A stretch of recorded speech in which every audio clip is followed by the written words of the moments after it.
Hello दोस्तों, कैसे हो सारे। मेरा नाम है Jay and welcome to the channel M L Minds. तो आज इस वीडियो में हम लोग देखने वाले हैं टपल्स एंड सेट्स के बारे में। लास्ट वीडियो में हमने देखा था लिस्ट के बारे में, लिस्ट में कौन सी हम लोग मेथड्स अप्लाई कर सकते हैं वैल्यू ऐड करने के लिए, रिमूव करने के लिए, लिस्ट को सॉर्ट करने के लिए। एंड देन हमने देखा था स्प्लिट फंक्शन, कैसे हम लोग स्ट्रिंग को लिस्ट बना सकते हैं। एंड देन जॉइन फंक्शन देखा था हमने, कैसे हम लोग एक लिस्ट को जॉइन करके स्ट्रिंग में कन्वर्ट कर सकते हैं। तो आज हम लोग इस वीडियो में देखने वाले हैं पहले टपल्स के बारे में। तो लिस्ट एंड टपल्स दोनों ही यूज़ होता है सीक्वेंशियल डेटा को स्टोर करने के लिए एंड उस पे वर्क करने के लिए। लेकिन दोनों ही में, लेकिन लिस्ट एंड टपल्स में एक मेजर डिफरेंस है। वो है कि लिस्ट म्यूटेबल है एंड टपल्स इम्यूटेबल। तो बाय म्यूटेबल एंड इम्यूटेबल मेरा मतलब है कि हम लोग लिस्ट को एक बार क्रिएट करने के बाद मॉडिफाई कर सकते हैं, लेकिन टपल्स को हम लोग मॉडिफाई नहीं कर सकते हैं। तो यहाँ पे मैं एक एग्जांपल के थ्रू आपको समझाना चाहूँगा। तो यहाँ पे आप देख सकते हो मेरे पास एक लिस्ट का एग्जांपल है। तो पहले हम लोग ये देखेंगे। तो यहाँ पे आप देख सकते हो मेरे पास दो लिस्ट है। लिस्ट वन में मेरे पास math, science, physics and chemistry है। एंड लिस्ट टू में मैं क्या कर रहा हूँ, लिस्ट वन को असाइन कर दे रहा हूँ। तो list one and list two में सेम वैल्यूज़ होगी। तो अगर मैं ट्राई करूँगा इसको प्रिंट करने के लिए, तो आप देख सकते हो list one and list two दोनों ही सेम वैल्यूज़ को प्रिंट कर रहा है। अब अगर मैं ट्राई करूँगा लिस्ट वन की जो जीरोथ इंडेक्स पे जो भी वैल्यू है, जो कि मैथ है, उसको अपडेट करके अगर मैं ट्राई करूँगा कि वो 8 हो जाए, तो यहाँ पे आप देख सकते हो अगर मैं इसको रन करूँगा, तो ये क्या कर रहा है, list one and list two जो पहले प्रिंट हो रहा है वो ओरिजिनल वैल्यूज़ को दिखा रहा है। लेकिन जब हम लोग लिस्ट वन में जो भी जीरो वैल्यू है मैथ, उसको हम लोग रिप्लेस कर रहे हैं 8 से, तो यहाँ पे आप देख सकते हो ये मैथ बदल के 8 हो गया है। तो ये लिस्ट मॉडिफाई हो रही है। तो ये होता है म्यूटेबल। अब वैसे ही अगर हम लोग टपल में सेम चीज़ ट्राई करेंगे, तो आइए देखते हैं ये कैसे वर्क करता है। तो यहाँ पे मैं लिस्ट को हटा दूंगा और इसकी जगह मैं टपल को ऐड कर दूंगा। और यहाँ पे हम लोग क्या करेंगे, टपल को ट्राई करेंगे प्रिंट करने के लिए। तो यहाँ पे आप देख सकते हो सेम वे मेरे पास टपल वन में सेम कोर्सेज है। लेकिन आप देख सकते हो टपल को मैंने पैरेंथेसिस से इनिशियलाइज किया हुआ है। लिस्ट को हम लोग स्क्वायर ब्रैकेट से इनिशियलाइज कर रहे थे, लेकिन टपल को हम लोग पैरेंथेसिस से इनिशियलाइज करना पड़ता है। तो ये एक मेजर डिफरेंस है लिस्ट एंड टपल में, जो कि आपको याद रखना है जब भी आप लिस्ट या टपल क्रिएट कर रहे हो। तो यहाँ पे ट्रिपल वन में सेम कोर्सेज है और टपल टू में मैंने टपल वन की जो भी वैल्यूज़ है वो सारी की सारी असाइन कर दी है। तो tuple one and tuple two में सेम वैल्यूज़ होनी चाहिए। तो यहाँ पे हम लोग ट्राई करेंगे इसको प्रिंट करने के लिए। तो आप देख सकते हो tuple one and tuple two में सेम वैल्यूज़ प्रिंट हो रही है। अब अगर मैं टपल वन की जो जीरोथ इंडेक्स पे जो भी वैल्यू है मैथ, अगर मैं उसको ट्राई करूँगा मॉडिफाई करने के लिए, तो देखो ये क्या करता है, ये एरर दे देगा। तो ये इस लाइन पे एरर दे रहा है जहाँ पे हम लोग मॉडिफाई करने का ट्राई कर रहे हैं। तो एरर क्या है, tuple object does not support item assignment. तो क्या हो रहा है, हम लोग मॉडिफाई करने का ट्राई कर रहे हैं जो भी एग्जिस्टिंग टपल है उसको, लेकिन ये अलाउ नहीं है। तो इस तरह से ये मेजर डिफरेंस है लिस्ट एंड टपल्स के अंदर। लिस्ट को हम लोग मॉडिफाई कर सकते हैं और लेकिन टपल को हम लोग मॉडिफाई नहीं कर सकते हैं। तो ये होता है म्यूटेबल एंड इम्यूटेबल डिफरेंस, जो कि इंटरव्यू में भी खास पूछा जाता है।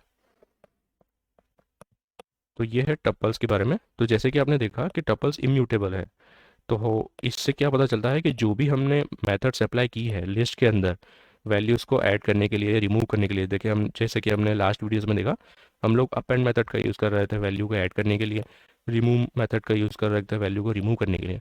तो ये सारी मेथड्स को हम लोग टपल्स में अप्लाई नहीं कर सकते हैं, क्योंकि टपल्स में मॉडिफिकेशन अलाउड नहीं है।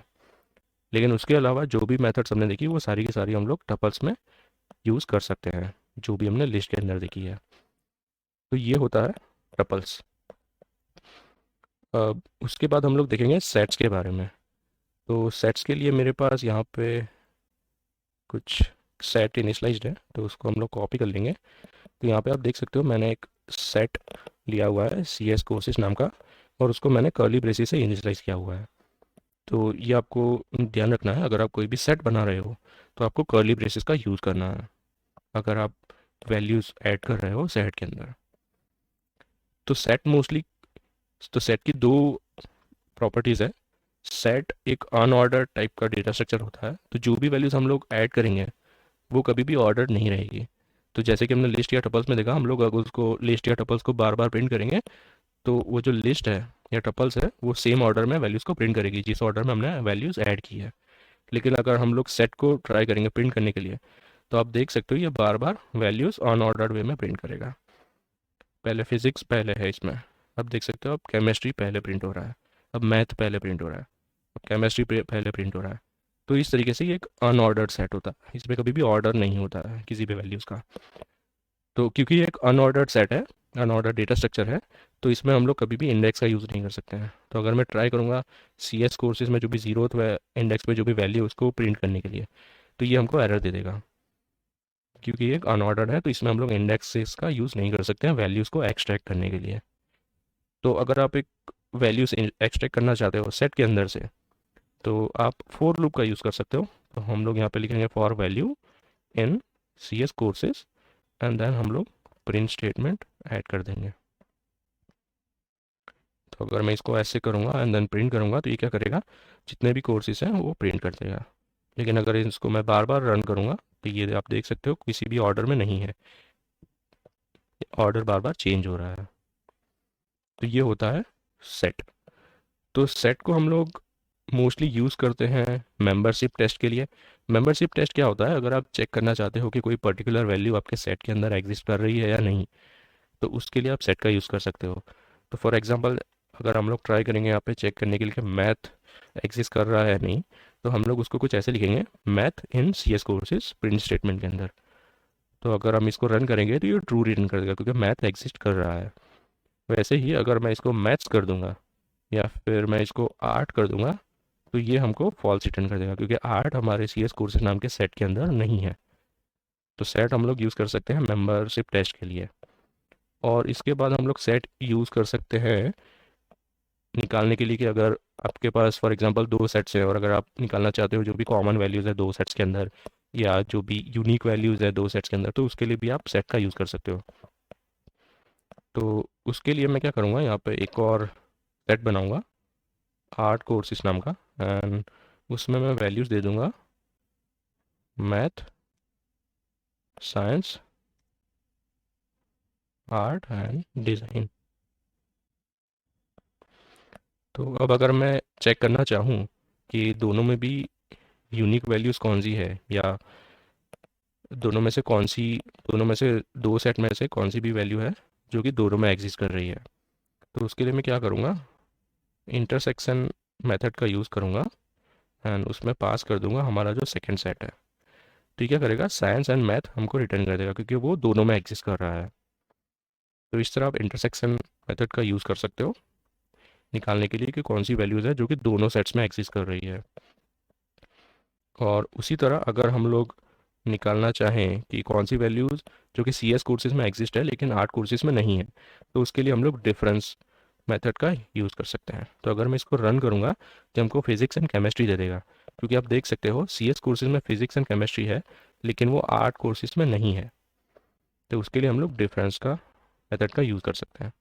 वैसे ही अगर हम निकालना चाहें कि कौन सी वैल्यूज़ है जो कि दोनों ही सेट्स में एग्जिस्ट कर रही है और वो जो कि यूनिक है, तो उसके लिए हम लोग यूनिक मेथड का यूज़ कर सकते हैं, यूनियन मेथड का यूज़ कर सकते हैं एंड वो हमको यूनिक वैल्यूज़ रिटर्न कर देगा। तो ये कुछ मेथड्स हैं, ये कुछ ऑपरेशंस हैं जिसके लिए आप सेट्स का यूज़ कर सकते हो। और क्योंकि सेट्स ऑप्टिमाइज्ड होते हैं ये ऑपरेशन करने के लिए compare to list and tuples, तो अगर आप same operation list and tuples में ट्राई करोगे तो लिस्ट एंड टपल्स क्या करेगा, ज़्यादा टाइम लेगा या कम ऑप्टिमाइज्ड है, लेकिन सेट्स जो है ऑप्टिमाइज्ड होते हैं as compare to list and tuples. तो इसके बाद हम लोग देखेंगे कि कई बार क्या होता है कि काफ़ी लोग कंफ्यूज हो जाते हैं जब भी एम्प्टी लिस्ट टपल्स या सेट्स इनिशियलाइज करने में, और ये काफ़ी टाइम इंटरव्यूज़ में भी पूछा जाता है ये क्वेश्चन कि कैसे हम लोग एम्प्टी लिस्ट टपल या सेट को हम लोग इनिशियलाइज करें। तो यहाँ पे मेरे पास एक एग्जांपल है, उसको हम लोग ले लेंगे। तो यहाँ पे आप देख सकते हो जब भी हमको एम्प्टी लिस्ट इनिशियलाइज करनी हो तो हम लोग स्क्वायर ब्रैकेट्स का यूज़ कर सकते हैं या तो फिर लिस्ट क्लास का यूज़ कर सकते हैं। तो इन दोनों का यूज़ करके आप कोई भी एम्प्टी लिस्ट को इनिशियलाइज कर सकते हो। वैसे ही अगर मेरे को एम्प्टी टप्पल इनिशियलाइज करना है तो मैं पैरेंथेसिस का यूज़ कर सकता हूँ या तो फिर मैं टप्पल क्लास का यूज़ कर सकता हूँ। तो इन दोनों का यूज़ करके आप एम्प्टी टपल भी इनिशलाइज कर सकते हो। लेकिन अगर हम लोग सेट में देखेंगे तो सेट में अगर मैं कर्ली ब्रेसिस यूज़ करूँगा तो ये बन जाएगा डिक्शनरी, जो कि हम लोग नेक्स्ट वीडियो में भी पढ़ने वाले हैं। तो जब भी हम लोग एम्प्टी सेट कर्ली ब्रेसिस के साथ इनिशलाइज करना ट्राई करेंगे तो ये डिक बन जाएगा, ना कि सेट। तो जब भी हमको एम्प्टी सेट इनिशलाइज करना हो तो हमको हर बार सेट क्लास का यूज़ करना होगा। अगर हम लोग कर्ली ब्रेसिस का यूज़ करेंगे तो वो डिक्शनरी बन जाएगा, सेट नहीं बनेगा। तो ये आपको हमेशा ध्यान रखना है, और ये कभी कभी इंटरव्यूज़ में भी बहुत बार पूछा जाता है। ये था आज की वीडियो के लिए गाइस। अगर आपको लिस्ट टपल या सेट्स में कोई भी क्वेरी हो या कोई भी फीडबैक हो तो आप कमेंट कर सकते हो इस वीडियो के नीचे, और लाइक कीजिए इस वीडियो को, शेयर कीजिए अपने दोस्तों के साथ, एंड सब्सक्राइब कीजिए इस चैनल को। Thanks for watching.